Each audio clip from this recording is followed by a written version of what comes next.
আজ আমি একটা লটিয়া মাছ দিয়ে একটা রেসিপি বানাবো। পরিষ্কার করে রেখেছি, লেবুটা দিয়েছি একটু যাতে গন্ধটা কমে। কড়াই দিয়ে দিলাম, এবার জল দিয়ে ভাপাবো।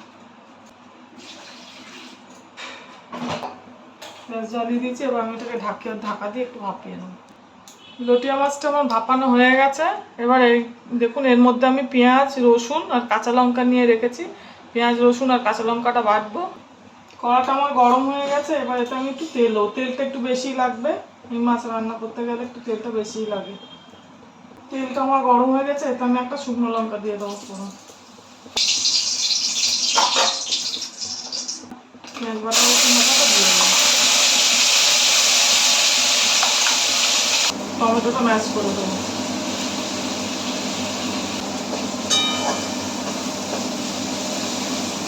দুধগুলো দেবো সামান্য, জিরেগুলো সামান্য দেবো, কাশ্মীরি লঙ্কা দেবো,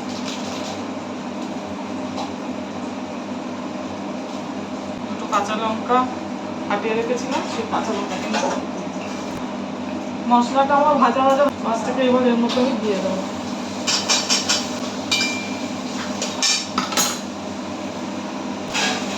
এতে আমি নুন দিয়ে দেবো।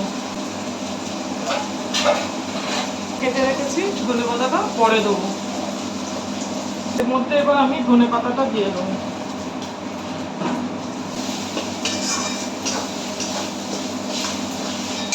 রান্না থেকে তেল ছেড়ে দিয়েছে, এবার এটা আমি নামিয়ে ফেলবো।